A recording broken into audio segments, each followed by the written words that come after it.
What's going on, YouTube? You know who it is. Or maybe you don't, because I haven't done a video in like 2 weeks. That is because Pittsburgh Comic-Con was last weekend, and I got my subs right out there, but I didn't make a video while I was out there. And then I will combine them with this week's subscriptions video. I don't want to disappoint by saying I don't remember a lot about last week's books, because my mind was so involved in the actual Comic-Con itself that I pretty much just glanced over them. But I'll say what I remember and offer up the digital codes as always. This is Avengers number 20, Infinity crossover, of course. And all I know about this Avengers book with the Infinity crossovers is that Cap is stealing the show. Captain America is really taking hold of this Avengers book and Infinity as a whole right now. And I know he says they have to surrender in this. Digital code not available for this. Adventures of Superman number 5. There's a fantastic story of Superman protecting this little child who came in a spaceship from the army, I guess you could say. Maybe it's the army. I don't quite remember. But it was really, really good. Also a Lex Luthor story in here. Superman and Lex Luthor. They work really well together. I love when they do the conflicting stories. Superior Spider-Man Team-Up number 3, and as much as I say that I did absolutely love this book, I've dropped Superior Spider-Man Team-Up. If you want this digital code, you can have it, because this was a good read, but I'm trying to weed out some books. It's not really working, because I added a couple more. Whatever. A+X number 12, and I wasn't subscribed to this, but I'm subscribed to anything that Deodato has a hand in. And that's one aspect of my subscription service that you can do. And he did this cover here, this Wonder Man and Beast. And I can actually say I think I added A+X after this issue because I loved it. I love the out-of-continuity stories, although it's still kind of in continuity. But there's a wonderful Wonder Man and Beast story in here about how they talk about the old days and they used to be really great friends. And it's very well done. I really loved it. The other story is Captain America and Jubilee. Is Jubilee still a vampire now? I'm not sure. In the new X-Men book, it doesn't seem like she is, because she's out in the sun and everything. Maybe she's a different type of vampire. But in this, she is a vampire, and she has to fight Nazi vampires in a submarine with Captain America. It's a little weird, but it was very good. Digital code's available if you're interested. Avengers Assemble 19, digital code also available. This book has kind of just become a Spider-Woman book, which I'm fine with because it's very well done. But if it doesn't pick up soon and nothing better happens, I'm going to have to drop it, even though I really have been liking it. I can't pay $3.99 for a Spider-Woman book that doesn't have her name on it. That's really all I have to say about that. Nova number 8. Only reason I didn't drop it last issue was because Thanos is in this issue. Didn't enjoy it and dropped it. Although digital code's available if you want it. FF number 12. I actually enjoyed it. The artwork is still obviously the issue for me, but I'm more and more starting to accept it as what it is for this book, and I did enjoy it. I don't know where it's going. It looks like FF is going into space or something. I think this was back ordered, and this was actually from 3 weeks ago. Daredevil 31. As always, Daredevil's killing it.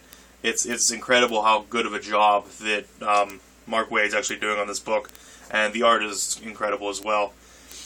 I don't know if Foggy hung himself at the end, or if that's just kind of a teaser to say what's going on. Wolverine number 9. I believe this was also a back-ordered issue. He fights Batroc in here. I may have dropped this. This may be dropped.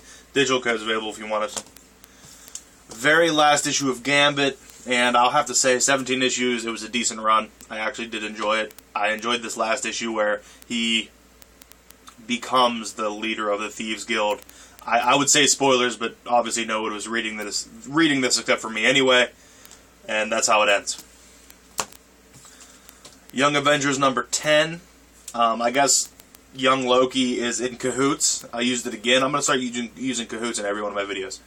I guess Young Loki is in cahoots with the Mother or whatever, and this issue just confused me. Maybe I wasn't paying attention enough because I did read it at Comic-Con, but it confused me. Uncanny Avengers 12. As much as I can remember, the Apocalypse Twins turn on Kang. Maybe. I think that's what happens. This book is just crazy, though. I love Rick Remender, and I love what he's doing in this. Even though I feel like I read one every 3 months. Guardians of the Galaxy number 6. Angela on the cover here. I'm really loving this title. Don't really remember what happened, but I know I liked it. Digital code available if you want for that, as well as Uncanny Avengers. And the pick of 2 weeks ago, or last week, I guess it'd be last week, would be Deadpool 17. And I am so happy that I can finally rank Deadpool up with my picks of the week. It's been a long time since I've been able to say that Deadpool is a pick of the week, and it's delivering with this story arc. I absolutely love it. Now this week's books. Phantom X Max number 1. And unlike other people who may have only picked this up for the Francavilla cover, which everybody seems to get really excited about, and I don't really see the big to-do about them. It's just me, though. I understand, like, the pulpy look, and I do kind of like it with this, but it's just, I don't know. Some people get really crazy about them, and I'm not that crazy about them. It was good. The interior artwork was a little too cartoony for me, but I think that's just because I'm expecting, like, the Wolverine Max artwork, where it's just gritty. But once I got used to the artwork, I actually did enjoy the story. Some of the things are still drawn weird. Some of the body parts are a little weird. It doesn't seem like it should be even a Max title. We'll see moving forward, though. Interesting story. Apparently there's going to be some type of love interest between a S.H.I.E.L.D. agent, maybe, and Phantom X. I'm not sure what incantation of Phantom X this is. If it's when he still has all 3 brains, or if it's him by himself, or if they were merged back together. I'm thinking because it's the Max universe, he might... I don't even know if it's a different universe. But maybe it's not in continuity, so maybe it's just normal Phantom X. I'm not sure. I would have liked a little more explanation, but he didn't seem to be using his triple brain powers.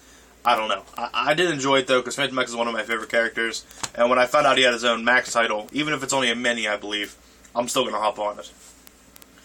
God is Dead number 2, and the gods are at war. That's kind of the summation of this entire issue. America is just being sunk more, and not even America, but the world is sunk more into these old gods, and they're starting to worship him and starting to do what they want to happen. I just absolutely love this. I don't think anybody could have written this as well as Hickman is writing it, and kudos to Hickman because this is a phenomenal book. Even though it separated itself from Infinity, which I saw a lot of parallels in issue 1 to Infinity, I'm glad that it did, because it's going a great direction. The gods are warring now. I absolutely love it. So if you're not reading this, you should hop on this, find it somewhere. Swamp Thing 24. Only thing I didn't like about this book is the cover. It reminds me of a Superior Spider-Man cover, and that's not what I've come to expect out of Swamp Thing. The Cedar's face is revealed as to be somebody from Alec Holland's past, and I'm not sure who it is. I didn't read Swamp Thing Annual number 1. I guess that's where he was in. He saved Swamp Thing's life. And it looks like him, the guy from Alec Holland's past, and Swamp Thing are going to battle to see who the true Avatar of the Green is going to be. Kudos, Charles Soule, for finding other ways to write Swamp Thing and still be brilliant. This is a great book. You need to be reading it. And I would like to say after that book, I was super glad DC is back.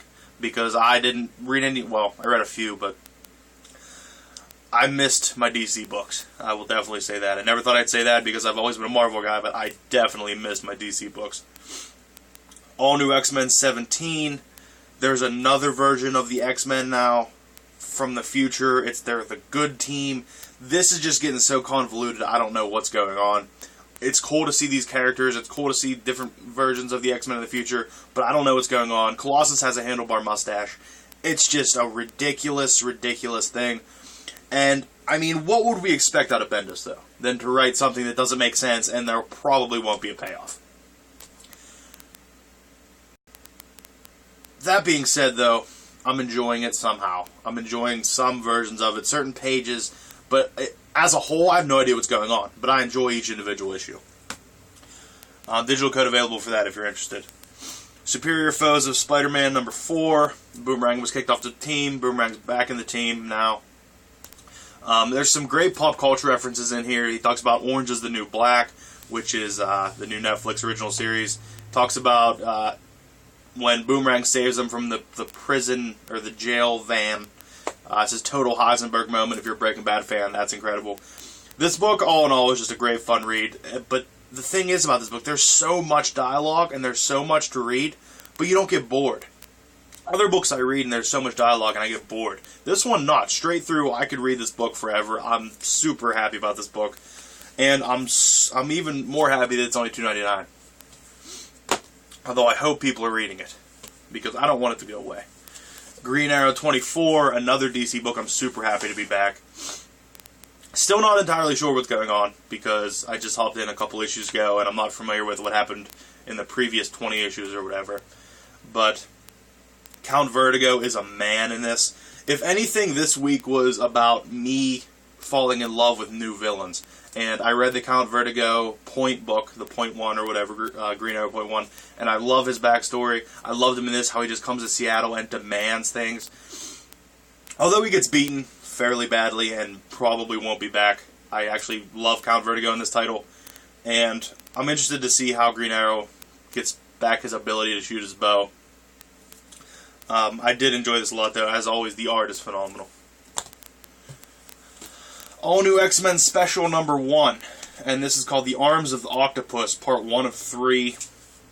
I guess it's going to be a crossover with All New X-Men, Superior Spider-Man, and Hulk, Agent of S.H.I.E.L.D. or Time. I don't know what they're calling it now. Did the title change? I don't know. It might just be called Indestructible Hulk. But either way, I hated this at first because I didn't know what they were trying to do. I didn't know what they were trying to get across. The characters are written weird. It's the past X-Men in this title, but it seems like they're in the past, but not in the past. It was really confusing. Towards the end, I started to like it. Doc Ock came from the past to fight somebody, and obviously Superior Spider-Man, who is Doc Ock, took him down, took off his octopus arms. It was very good, and because I'm subscribed to all of the titles, I'll most likely be getting all 3 parts of the special. I think I'm still subscribed to Hulk. I may have dropped Hulk, I'm not positive. Digital code if you want this, though. I mean, it's worth... If you want to read something that you're going to get confused about, but is interesting, you'll probably enjoy it. Next we have a new title, new number 1. I don't know how to pronounce it. Hinterkind, number 1 from Vertigo. And it reminds me of some weird video game I played. It was on the PlayStation Network, where Tokyo was overran by plants because humans just disappeared. Well, that's kind of what it is. Nature has just come back. Mother Nature has come back. And it kind of reminds me of God is Dead a little bit in how mythological creatures maybe are coming back. Something along those lines. The one thing I didn't understand is the tigers with the manes, the tigers with the lion manes. Maybe that's just how they evolved. Maybe lions and tigers started mating. I'm not sure. But all in all, this was a phenomenal book, and I'm really excited to see where it goes. Although, I feel like it could go drastically awry very quickly. So, by 3 issues, I'll probably know if I want to keep it or not. As of issue 1, I recommend it because it was very good, and it was very different. And I've been looking for different things lately. Thunderbolts number 16. Nothing very good happened, although I did like it. Mercy, the one who feeds off the death, I guess, totally just kind of destroyed one of the generals of Thanos when she came down. Other than that, not really much. Some of the artwork in here bothered me. The bodies were drawn really tiny and thin, and it didn't seem natural. I mean, I understand that maybe they shouldn't seem natural, but this is a little too unnatural. For me, the art wasn't very good, but I still the title's still not going anywhere because I do like the title. I like the team. I like what's going on. Reality Check number 2. Dark Hour. What's his name? William Penn. His name can't be William Penn, is it? Maybe. Recruits his own writer to help him find a woman. I like this book. I really do. Although I was told it was a mini-series earlier. I thought it was an ongoing. I saw in somebody's video that said it was a mini-series. Either way, I'm enjoying it, but I would like it a lot more if it was an ongoing. At the end of this guy right here, the villain on the front, his name's Devil Inside, and I guess he's also a creation of the writer, and he's come to kill Dark Hour. So they're both in the real world now, and the writer blames Dark Hour for being the reason he has writer's block, because he's not in the story. I like this a lot, though. It reminds me a lot of a Steve Gerber book. It's something he would do, because it's just so out there. Although not quite as far as he would go.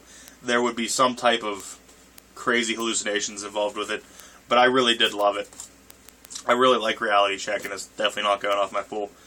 Iron Man 16, The Secret Origin of Tony Stark, should be the title of this book, because it's never going away. I feel like we've been in The Secret Origin for 14 issues. I hope this is the end of it. It seems to be, but it doesn't, because at the end it seems he had some crazy idea that there may be others out there like him that can control maybe his family. I don't know. This is another title that's getting confusing. I don't know what's going on. But I love Iron Man, so it's not going anywhere. You can get the digital edition if you want it. I don't know what to say about it. Savage Wolverine number 9. I don't know who this jock is and why they hyped him up so much, but I don't know if he knows what words are, because there's barely any in this book. You can read this book in 2 minutes. You're done with this book. I don't know what's going on. Wolverine's on a different planet, and there's some kid there. There's more of them. Maybe they have the Weapon X serum, something along those lines. I like it because it's kind of a sci-fi feel, but it's not as sci-fi as I thought it was going to be. I may drop Savage Wolverine if the next issue doesn't pick it up. I don't know. I love that cover, though, but this jock guy better learn some words. Jupiter's Legacy number 3. And I wasn't expecting this book to be what it was. Although, is this bi-monthly? Because I feel like I haven't read one in a long time. If it wasn't bi-monthly, it would be a lot better. But then again, if it wasn't bi-monthly, I don't know if it is. But if they printed it more often, it probably wouldn't mean as much, because they would have to write it quicker. But I love what it did. It is a whole new universe being laid out for us, and it's going phenomenally. Brandon, the son, kills his father, who's the greatest superhero of all time. Kind of pushed there by his uncle to do it. And they're going to use their superpowers to bring America back and to make America good. This is awesome, though. I really love this. The politics of the superheroes, the old thoughts of superheroes, the new thoughts of superheroes. I love the way this is going. The pregnant daughter, I think it's her mother, gets killed by all the superheroes, with much thanks to the grandfather, or to the uncle, my bad. You need to read this, because it is phenomenal, and you're going to regret not reading it when we get to issue 8 or issue 9, and everybody's talking about it. Find the first 2 issues, find the 3rd issue, and read this book.